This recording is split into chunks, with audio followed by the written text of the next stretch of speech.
প্রায় ২ বছর অনিকে দেখে খানিকটা চমকে উঠল সারফারাজ। সে আশা করেনি অনি তাকে চিনবে, চেনার কথাও না। এত বছর দুজনে এমন অনাকাঙ্ক্ষিত মুখোমুখি তে অনিও কিছুটা ঘাবড়ে গেল। সারফারাজ লক্ষ্য করলে অনির চোখের পাতা কাঁপছে, ঠোঁট জোড়াও নড়ছে কেমন। দৃষ্টি সরিয়ে ফেলল সে। কেমন অস্বস্তি বোধ হচ্ছে। অনি কি তাকে পছন্দ করবে না, ঘৃণা করতে শুরু করেছে? তবে এই ঘৃণা ভার সইতে তার বড্ড কষ্ট হবে। অনিলা দরজা ছেড়ে দাঁড়ায়নি, পেছন থেকে শাহিনুর বেগমের গলার আওয়াজ পাওয়া যাচ্ছে। দীর্ঘ সময় পর ছেলেকে চোখের সামনে দেখতে পেয়ে বিস্মিত শাহিনুর বেগম। নিকুঞ্জ নিবাস যেন হঠাৎ নিষ্প্রাণ হয়ে উঠল। সারফারাজ মায়ের দিকে ফিরে হাসার চেষ্টা করল। অনিলা ঘোর কাটল। একটু সরে দাঁড়াতেই শাহিনুর বেগম ছুটে এসে ছেলেকে জড়িয়ে ধরেন। তিনি কাঁপছেন, চোখে অশ্রু টলমলে, কথা জড়িয়ে যাচ্ছে তার। দুহাতে ছেলে মুখখানি আলগে ধরলেন তিনি। মৃদু হেসে সারফারাজ বলল, শুধালো, কেমন আছো মা? অনিলা খানিকটা বদলে গেছে। খানিকটা না, অনেকটাই। ওর মধ্যে এবার ম্যাচুরিটি একটা ভাব এসেছে। এসএসসি পরীক্ষায় রেজাল্ট বের হয়েছে। এবার সারফারাজকে চমকে দিয়ে অনিলা A+ পেয়ে দেখালো। সারফারাজ সত্যি খানিকটা হতভম্ব। আরাফাতের A+ পাওয়ার বিষয়টা এত আকৃষ্ট করল না, যেন এটা তার কাছে পাওনাই ছিল। তবুও আরাফাত একটা নতুন ল্যাপটপের আবদার রাখল। সারফারাজ কথা দিল সে কিনে দিবে। রাতের খাওয়া দাওয়া বেশি দেরি নেই। আরিফ হাসানের সাথে কথাবার্তা শেষে সারফারাজ স্টাডি রুমে ছেড়ে বের হলো। আশ্চর্য, বাড়িতে প্রতিটা জিনিসই যেন একরকমই আছে, কিছুই বদলেনি। শুধু অনি যে বড্ড বদলে গেছে। এসব ভাবতে ভাবতে ঘরের কাছে পৌঁছালো সারফারাজ। দরজার বাইরে অনিকে দাঁড়িয়ে থাকতে দেখে একটু জড়সড় হয়ে গেল সে। শুধালো, তুই এখানে? ভূত দেখার মতো চমকে উঠল অনি। চোখ মুখ শুকিয়ে গেছে তার। সামনে ফিরে দাঁত বের করে হাসল। সারফারাজের মনে হলো না, অনি বদলায়নি, আগের মতোই আছে। ও হাসি এখনো আগের মতো। তাহলে বদলে গেল কি? সূক্ষ্ম চাহনিতে পরখ করতে লাগলো। অবশেষে টের পেল অনি অনেকটা শুকিয়ে গেছে। ঠিক শুকিয়ে গেছে বলা চলে না। শেষবার ওর ওজন যখন 80 কেজি বরাবর ছিল, এখন দেখে মনে হচ্ছে সেটা 60 এসে ঠেকেছে। স্বাস্থ্য কমার কারণে অনেকে একটু লম্বা লাগছে, একটু অন্যরকম। মনোযোগ দিয়ে দেখেছিল সারফারাজ। অনি তার সামনে চুটকি বাজিয়ে বলল, ফারাজ ভাই, হা করো, কি খেয়েছেন? ফারাজ হাসলো। ঘরের মধ্যে ঢুকে বলল, তুই এখানে কি করছিস অনি? চোরের মতো ঘরে উকি দিচ্ছিলি কেন?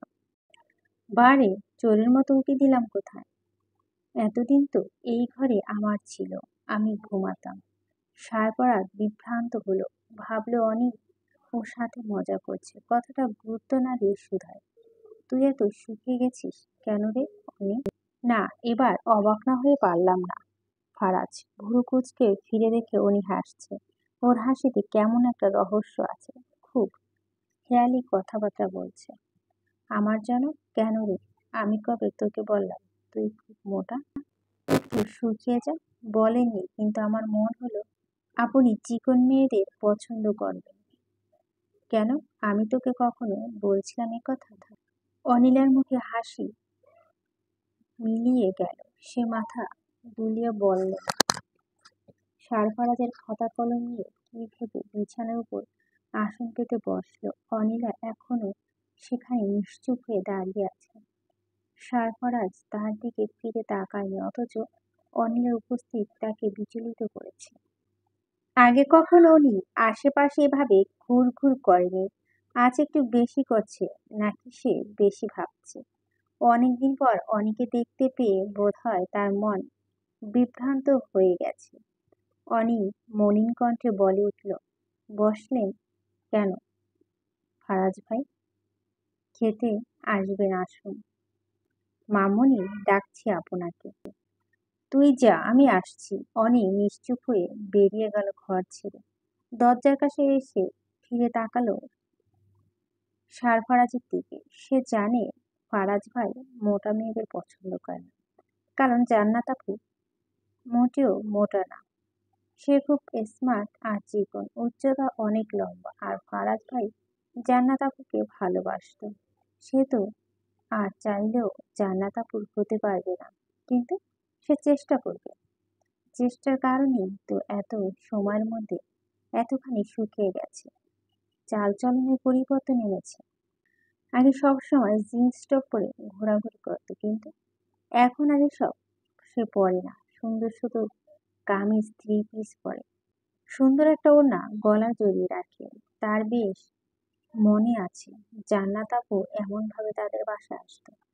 ফারাজ ভাই তখন আর চোখে আপুকে দেখতো, এসব তার জানা। সে তো সবসময় ফারাজ ভাইকে চোখে চোখে রাখতো। তার এত পরিবর্তন কি ফারাজ ভাই লক্ষ্য করেনি?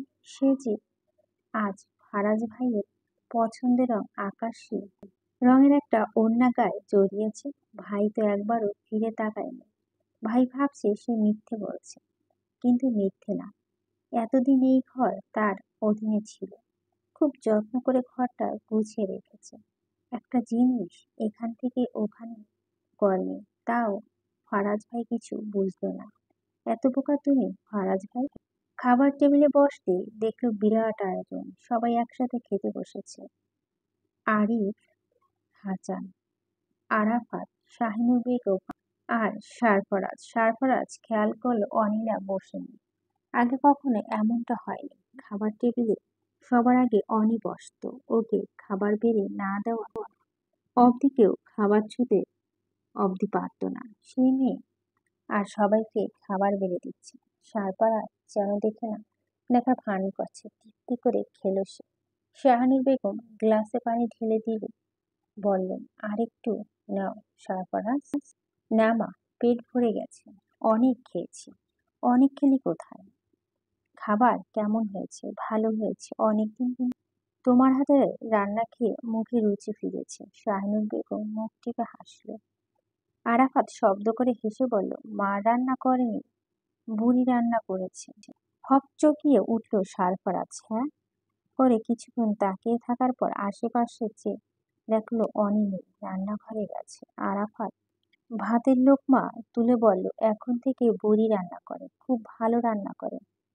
আরিফ হাসান মলিন কণ্ঠে বলে উঠল, মেয়েটা বড় হয়ে গিয়েছে। সারফরাজ অবাক কণ্ঠে বলে, এত পরিবর্তন কি করে? শাহানুর বেগম বললেন, মেয়েদের পরিবর্তন হঠাৎ করেই হয় সারফরাজ, এইসব তুমি বুঝবে না। ও তো অনিলার পায়েস নিয়ে এসেছে, একটু খেয়ে দেখো। পায়েসের বাটিটা সারফরাজের সামনে রাখা হলো। সারফরাজ কিয়ৎকাল বাটির দিকে চেয়ে থেকে উঠে দাঁড়ালো, বলল, আমার পেট পুরোপুরি ভরে গেছে মা, আর কিছু খেতে ইচ্ছে করছে না। কিন্তু সারফরাজ দাঁড়ালো না, চলে গেল ঘরের দিকে। অনিলা নিশ্চুপ হয়ে দাঁড়িয়ে আছে। আরাফাত উঠে পাশের বাটিটা হাত দিতে বলল, দে বুড়ি, আমি খাই। তোর রান্না করা পায়েস টেস্ট সেই হয়। আরিফ হাসান ও তাল মিলিয়ে বলল, মা আমায় ও এক বাটি দে। তোমরা মিষ্টি খাওয়া বারণ মামা, তুমি খেতে পারবে না। দে দে একটু, খেলে কিছু হয় না, একদম না। যাও ঘরে যাও, একটু হাঁটাচলা করে ঘুমাতে যাবে, স্টাডি রুমে থাকবে না একদম। কাল মাঝরাতে তোমার ঘরে আলো জ্বলতে থাকতে দেখেছি আমি। শাহিনুর বেগম বলেন, পাশেই তো শুয়ে থাকে, কোন সময় উঠে যে স্টাডি রুমে চলে যায় সজাগ পাই না। হ্যাঁ গো, ওখানে এত রাতে কাজ কি তোমার? ঘুমাও না কেন? আরিফ হাসান জবাব দিলেন না। নিশ্চল চাউনিতে অনিলাকে মুখে পানি চেয়ে শুধালো, মাঝরাতে তুই কি করছিলি মা?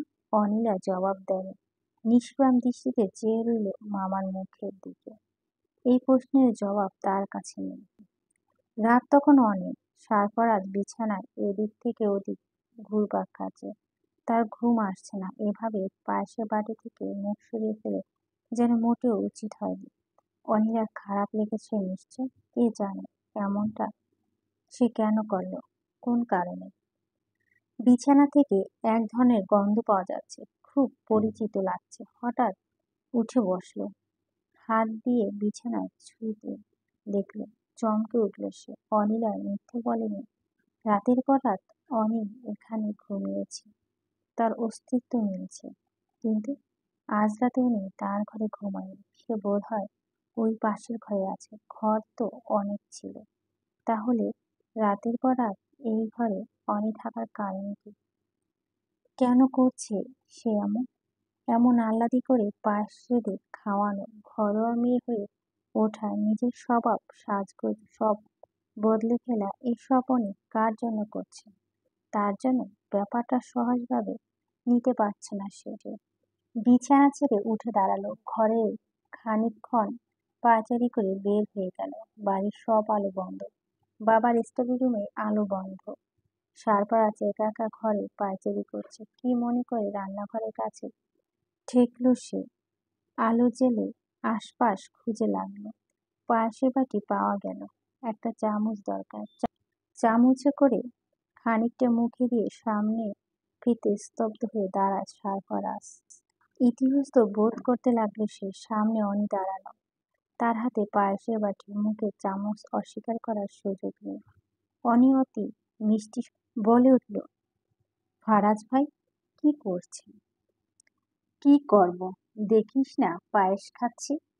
চেয়ার টেনে বসে পড়ল সারফারাজ। অনিরার ঠোঁটে কোণে চাপা হাসি ফুটে উঠল। গ্লাসে পানি ঢেলে টেবিলের সামনে এসে রাখল। সারফারাজ গ্লাসে চুমুক দিয়ে বলল, হঠাৎ করেই এত খিদে লাগলো? দেখেছিলাম ফ্রিজে কি আছে। পায়েসের বাটিটা চোখে পড়ল। তুই এত রাতে এখানে কি করছিস? অনিলা জবাব দিল না, চেয়ার টেনে বসে পড়ল। গালে হাত রাখলো, দৃষ্টি মেলল ফারাজ ভাইয়ের দিকে। শুধালো, পায়েস কেমন হলো? ফারাজ ভাই, কেমন আর হবে?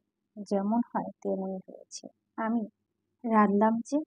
তো মানুষ তো তুই, রান্না তো ভালোই হবে। গাল থেকে হাত সরিয়ে ফেলল, চোখ রাখলো হাতের আঙুলের উপর। চাপা স্বরে বলে উঠল, কিন্তু সবার হাতে রান্না তো আর এক হয় না ফারাজ ভাই। কি জানি অনেক, আমার কাছে তো একই লাগে। দেখলি না, আজ তো রান্না করা খাবার খেয়ে বলেছিলাম মা রেঁধেছে। এত সূক্ষ্ম পরীক্ষা আমি পারি না। কিন্তু ফারাজ ভাই, তোমার কাজ তো এর চেয়ে বেশি সূক্ষ্ম, সেটা করবে কি করে? ফারাজ জবাব দেয় না, পায়েস ফুরিয়ে এসেছে। অনিলা উঠে দাঁড়িয়ে বলল, আরেকটু দেবো? ফারাজ চেয়ার ছেড়ে উঠে দাঁড়ালো, থমকে বলল, না।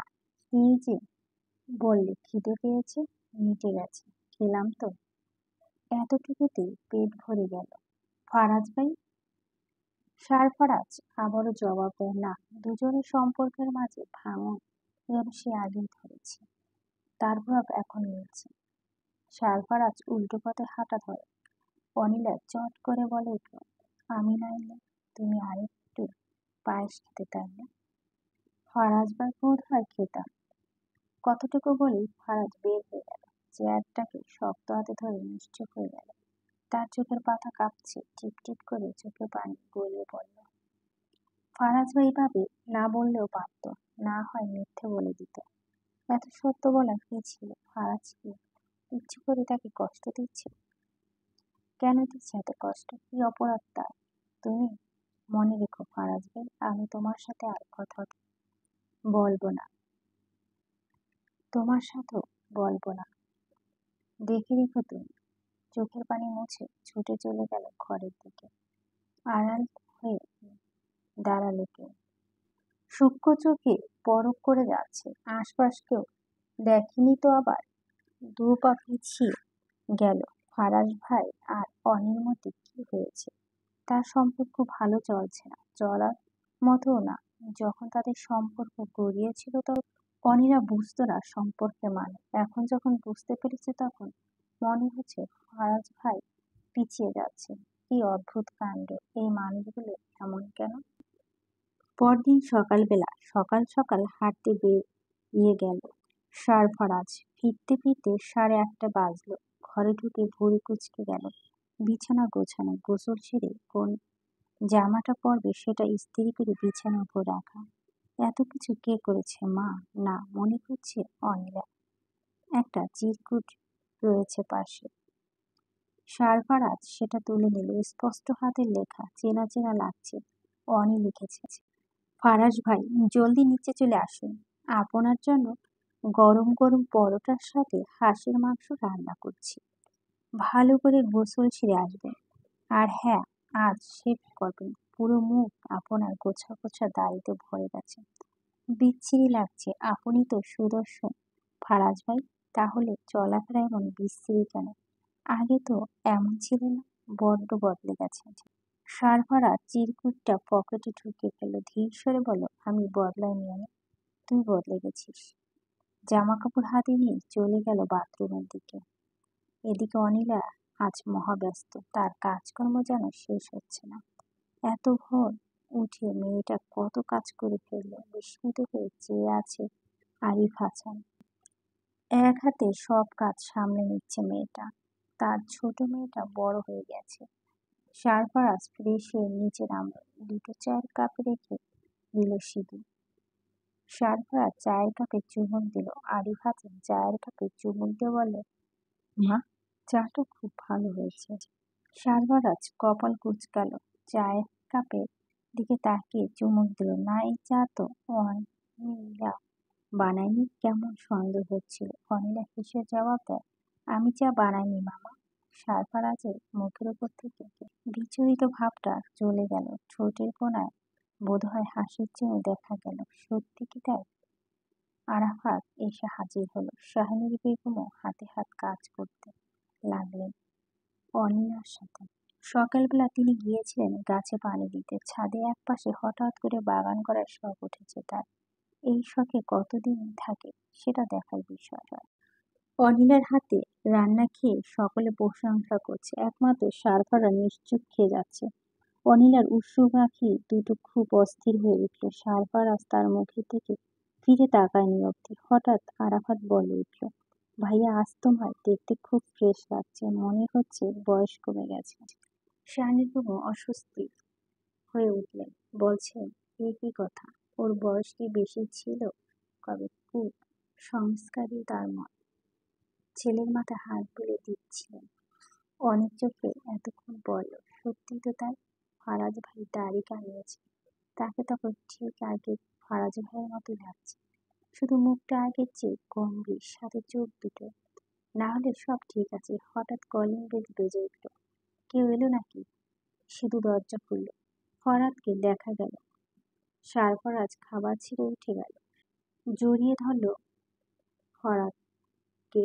হাত পিঠ চাপড়ে ফরহাদ বলে উঠল, আরে, আমাদের ডাক্তার সাহেব চলে এসেছে। এমবিবিএস পাশ করা ডাক্তার। সারফারাজ হেসে উঠল। অনিলা স্পষ্ট দেখল ফারাজ ভাই হাসছে। তার হাসি অন্যরকম, একদম সতেজ দেখাচ্ছিল তাকে। মুখের মধ্যে গম্ভীর ভাবটা নেই। অনি দেখতেই লাগলো। মুগ্ধতা এসে ঘিরে ধরল তাকে। সদাচল ফারাজ ভাইকে হাসতে দেখা যায় না। ফারাজ ভাইয়ের সাথে থাকলে হাসতে দেখা যায়। আরো একবার হাসতে দেখেছিল খুব, তখন খুব ছোট। উনি বেশ মনে আছে। সেই দিন একটা লাল টপস পরা ছিল সে। জান্নাত আপু কি একটা বলে খিলখিলিয়ে হাসতে লাগলো। তখন হাসলো ফারাজ ভাই। উনি অবাক হয়ে দেখতে লাগলো। ফারাজ ভাইকে খুব একটা হাসতে দেখা যায় না। কেমন একঘরে থাকে সবসময়। সেই ফারাজ ভাই হাসছে, কিন্তু তখন অনি বিরক্ত লাগতে শুরু করলো। কারণ জান্নাত আপু এমন আহামরি কিছু বলেনি যে ফারাজ ভাই হাসবে। তখন তার হাসি বোকার মতো লাগলো। সে থেকেই ফারাজ ভাই তার কাছে বোকা, অনেক বোকা। নাস্তা করেছিস? করবো বলেই তো এলাম। শুনলাম অনি নাকি হাঁসের মাংস রান্না করেছে। আমায় ফোন করে বলছে ছুটে এলাম। আমাদের অনি কিন্তু ভালো রাঁধে। ফরাতের প্রশংসা শুনে মুচকি হাসে অনি। সারফারাজ তাল মিলিয়ে বলল, হ্যাঁ, ভালোই রাঁধে। এই বাচ্চা যে কোনোদিন রেঁধে খাওয়াবে সে ভাবনা মাথাতে আসেনি। আরিফ হাসান বিরক্ত স্বরে বলে উঠল, আহ, কি কথা! আমার মা সব কাজ করতে পারে। দেখি মা, অনিলা, ফরহাদকে নাস্তা দাও। দেই মামা। ফরহাদ ভাই বসে। দেখি বসে বই না খেয়ে অনেক তাড়াহুড়ো এসেছে। খাওয়া দাওয়া শেষ সাথে জমি আড্ডা দেব। সারফারাজ একগাল হেসে পাশে বসে রইল। অনিলা ফরহাদকে নাস্তা দিল। সারফারাজ পরোটা প্রায় শেষের দিকে। ভাবলো ফারাজ ভাইকেও আরেকটা পরোটা সাধবে, আবার সবার সামনে না না না করে দেয়, তখন বড্ড কষ্ট পাবে সে। অনেক ভয় ভয় জিজ্ঞেস করলো, ফারাজ ভাই আরেকটা পরোটা দে। দে। অনিলা হেসে উঠল। একটা না দুটো পরোটা তুলে থালায় হাঁসের মাংস দিয়ে নিয়ে এলো আরো। ফারাজ ভাই আর ফারহাদ ভাই খেতে খেতে গল্প শুরু করেছে। ফরহাদ সিগারেট ধরালো। সারফারাজের নাক কুঁচকে বলল, এসব খাওয়া এখনো ছাড়তে পারলি না তুই? ফরহাদ হাসল, অমায়িকার হাসি। সারফারাজ বিরক্ত স্বরে বলে উঠল, তোর প্রেমিকা কি বারণ করে না তোকে? কি সারাদিন এসব খেয়ে খেয়ে মরার দিকে চলে যাচ্ছিস? আমাকে তার নাম্বারটা দিয়ে যাবি? আজই কথা বলে তোর এই সব বন্ধ করাবো। কাকে বলবি? কাকে বলবো মানে? ওই তো তোর এক নায়িকাকে। নায়িকা? হ্যাঁ নায়িকা বটে, তবে আমি কখনো তার নায়ক ছিলাম না রে ফারাজ। আমি তো ছিলাম তৃতীয় পক্ষ। কখন যে তৃতীয় পক্ষ হয়ে গেলাম সেটা টেরই পেলাম না। কথাগুলো শোনা মাত্র স্তব্ধ দাঁড়িয়ে রইল সারফারাজ। তার পুরো শরীর ঝনঝন করে কেঁপে উঠল। ফরহাদের আচরণ তাকে অবাক করে তুলছে। ফরাজ সিগারেট মুখে দিতে ধোঁয়া ছাড়ল। সেই ধোঁয়া শূন্যে উড়ে গেল। তার দিকে ফিরে আচমকা হাসল। এই হাসি কষ্ট লুকানোর চেষ্টা করছে মাত্র, সফল হলো না। সারফারাজের মনে হলো সে নিজেকে দেখছে। ঠিক কয়েক বছর আগে এখানে বিষণ্ণ মনে দাঁড়িয়েছিল সে। বলেছিল কাঁদবে না, সে কাঁদেনি, অথচ তার হৃদয় চূর্ণ বিচ্ছিন্ন হয়ে গেছিল। জান্নাত তখন কবুল বলে অন্য ঘরে ঘরনি হয়ে গেছে, অথচ সেই কথা দিয়েছিল বিয়ে শুধু তাকেই করবে, শুধুমাত্র তাকে, আর কাউকে না। কিন্তু জান্নাত কথা রাখেনি। বোকার মতো বিশ্বাস করে ঠকতে হয়েছে সারফারাজকে। সে বহু পুরনো কথা। টিনেজার বয়সে নতুন নতুন প্রেম আবেগ ভর্তি হয়, তাই বোধ হয় সে প্রেমের কথা এখনো ভুলতে পারেনি। তবে কষ্টটা ভুলে গেছে। আর ভুলে যাওয়া উচিত। সে তো এখন তার না, অন্য কারো। কিন্তু ফরহাদের কি হলো? যখন ওর প্রেম হয়েছিল তখন সে টিনেজার মোটেও ছিল না। এরপরও প্রেমটা টিকলো না তাদের। ফরহাদ হালকা কেসে বলা শুরু করলো, তেমন কিছু না ফারাজ, আমি বেকার। ওর মা বাবা আমার মেনে নিয়ে, তাই সে অন্য হাত ধরে চলে গেছে। তুই তো বুঝতে পারবি। আমি বুঝাইনি বলছিস? ওর পা দুটো জড়িয়ে ধরেছিলাম, শুধু সময় চেয়েছিলাম। ও দেয়নি আমায়। আমার মা বাবা তো কম ছিল না ফারাজ, তাও রাজি ছিল এই বিয়েতে। তবুও এটা হলো না। কেন হলো না বলতো? সারফারাজ দীর্ঘ নিঃশ্বাস ফেলল। আকাশের দিকে তাকিয়ে রইল নিশ্চুপ হয়ে। ফরহাদের সিগারেট টানছে তখনও। সারফারাজ বলে উঠল, কারণ সে তোকে চায়নি। আমরা বোকা, তাদের যে বসি যারা কখনোই আমাদের চায়নি। চাইলেও মানুষ কি না পায়? চাইতে তো হয়। বিধাতার কাছে যা চাওয়ার তাই পাওয়া যায়। আমার দুর্ভাগ্য শুধু একপাক্ষিকভাবে আমরাই চেয়ে গেলাম, আমরাই ভালোবেসে গেলাম। ওরা কখনো আমাদের চায়নি, কখনো না। শেষবারের মতো সিগারেট টান দিয়ে নিচে ফেলে দিল ফরহাদ।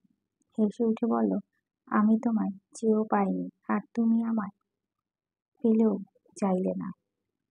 আফসোস হয় না তোমার প্রিয়? প্রিয় হেসে উঠল সারফারাজ। ফরহাদ লজ্জায় ঠোঁট কামড়ে ধরল। দুহাতে পিঠ চাপড়ে বলল, এখনো প্রিয় বলছিস? কোন সুখে? মিথ্যে আশা এসব ফারহাদ, সব মিথ্যে। এই প্রেম ভালোবাসা সবকিছুই মিথ্যে। সত্যি কি তাই? বাঁচার জন্য কি ভালোবাসা দরকার হয় না? আচ্ছা ফারাজ, তুই তো প্রায় ডাক্তার হয়ে গেছিস, মৃত্যু দেখেছিস নি? কত মানুষ তো মরে যায়, তাদের চোখ মরার আগে বেঁচে থাকার সুখ দেখতে পাসনি? কতটা ব্যাকুল হয়ে তারা বাঁচার জন্য ছটফট করে, দেখিসনি? সার্ফারাজ চুপসে গেল, তার অন্তর চুপসে গেল ভয়ে।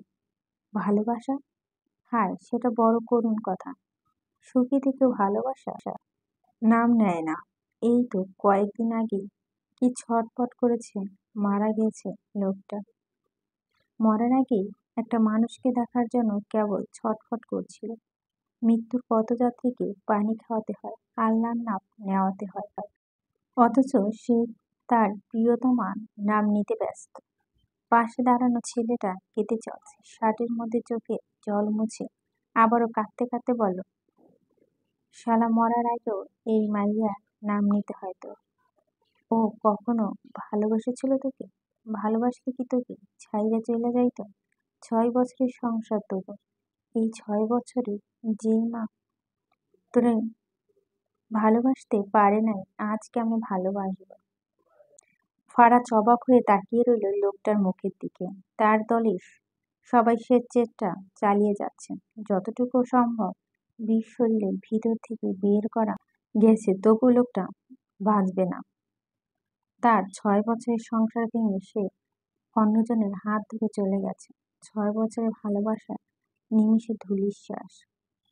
এরপরেও ভালোবাসার নাম সে নেয়নি কি করে? নারী মানে ছলনাময়ী, তারা অনেক ছল করতে জানে। তার শিক্ষা হয়ে গেছে তাদের দেখতে পেয়ে। কম তো দেখল না। এই যে ফারহাদ, কত ভালোবাসতো, কত না স্বাদ ছিল তার। ভালো শিক্ষিত ছিল, অথচ বড়লোকি, বেকার, হাস্যকর।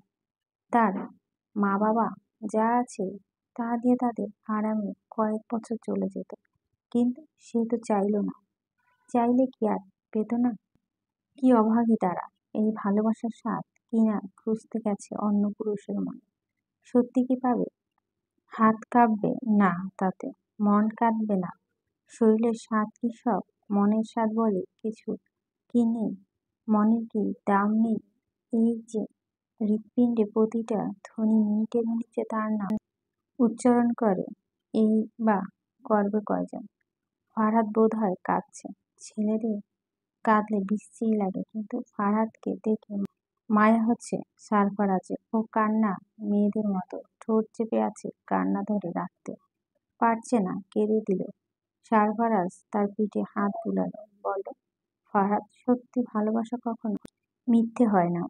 আমাদের তাদের ভালোবাসা উচিত যে আমাদের ভালোবাসে। এই পৃথিবীতে কেউ তোকে ভালোবাসবে না এমনটা হতে পারে না। আড়াল হয়ে দেখ, দেখবি কেউ ব্যাকুল হয়ে খুঁজছে তোকে। তোকে ভালোবাসি বলার জন্য সে ছটফট করছে। তোর এই অশ্রুর দাম ওই অভাগী দিবে না। যে ভাগ্যবতী দিবে তাকে মন প্রাণ দিয়ে ভালোবাসা, দেখবি সব ভালো। ফারহাদ সামলে উঠল দ্রুত, চোখ মুখ মুছে আকাশের দিকে তাকিয়ে রইল। মিনিট দুয়েক পর বলে উঠল, অনি আসছে। ফারাজ চমকে উঠল, ছাদের দরজার দিকে চেয়ে রইল এক দৃষ্টিতে। সত্যি সত্যি সেখানে অনি আগমন। ফারাজ অবাক হলো, এটা কি কাকতালীয়? না, ফরহাদ সত্যি বুঝতে পারল অনি উপস্থিত। কি আশ্চর্য! সে বাদে সবাই যেন অনিকে বুঝতে শুরু করেছে। অনি এলো, আবার চলে গেল। এসেছে চা দিতে। ফারহাদ ফুরফুরে মেজাজে চায়ের কাপে চুমুক দিল। বেশ চা বানিয়েছেন এটা। সারফারাজ চায়ের কাপে চুমুক দিয়ে মাথা নাড়ল।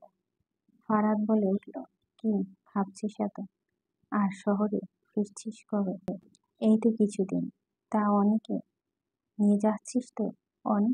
কেন অনেকে নিয়ে আমি কোথায় যাব? কেন, তোকে কেউ কিছু বলেনি? অনেকে তো শহরের ভার্সিটিতে ভর্তি করালো, সাথে আরাফাতকেও।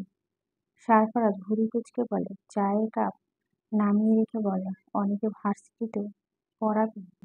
পড়াবে না কেন? মেয়েটা পড়াশোনায় কত ভালো। আর আমাদের বংশে কোনো মেয়ে কম পড়াশোনা করেছে? তোর মাও তো MBA পাস, আমার মাও তাই। অনি সেটা তো করবে। সারফারাজ কি জানি ভাবল, পরক্ষণে মাথা দুলিয়ে বলে, তাই তো। হ্যাঁ তাই, শহরে গেলে তোর সাথে ছাড়া আর কোথায় থাকবে? সেসব আলাপ পরে হারা যাবে। তুই বল, মন ঠিক আছে এবার? ফারহাদ একগাল হেসে জবাব দিল, মন আবার ঠিক বেঠিক সে তো হুট করেই খারাপ হয়ে ভালো হয়ে যায়। ও তো সব ধরতে হয় নাকি? বাদ দে তো। সারফারাজ এই প্রসঙ্গে বাদ দিয়ে দিল। অবশ্য অন্য প্রসঙ্গ নিয়ে মন সারাতে পারছে না। সত্যি কি অনিতার সাথে শহরে যাবে? তার একসাথে থাকা শুরু করবে? কেমন অন্যরকম লাগছে। এই প্রসঙ্গ আর ওঠেনি। দিন ভালোই কেটে যাচ্ছে। সারফারাজের শহরে যাবার দিন ঘনিয়ে এসেছে। একদিন আরিফ হাসান তাকে ডেকে পাঠালেন। বলে, অনিকে তোমার সাথে করে নিয়ে যাও। আমার সাথে করে? অবাক হচ্ছে নাকি? একদিন তো তুমি বলেছিলে তোমার স্ত্রীর দায়িত্ব একমাত্র তোমার। নাও এবার দায়িত্ব পালন করো। ভালো একটা ভার্সিটিতে ভর্তি করিয়ে দাও। দেখো ঠিক মতো খেয়াল রেখো। কথাগুলো বলে বাবার চোখ সরিয়ে নিল। এর অর্থ এটাই তার শেষ কথা। সারফারাজ আর কিছু জিজ্ঞেস করলো না। কেমন একটা ঘোরের মধ্যে থেকে গেল। বেরিয়ে এলো ঘর থেকে। বাইরে এসে দেখলো অনেক ছোটাছুটি করছে। তার আচারে বয়াম, চামচে করে একটু আচার সে খিচুড়ি প্লেটে নিল। এই খিচুড়ি সে নিশ্চিত তার জন্য পাচ্ছে। ফারাজ নিশ্চিত হয়ে রইল। অনিলা এখন এসে বলে, ফারাজ ভাই আসেন, আপনার জন্য খিচুড়ি বেড়েছি, খেয়ে দেখুন কেমন হয়েছে।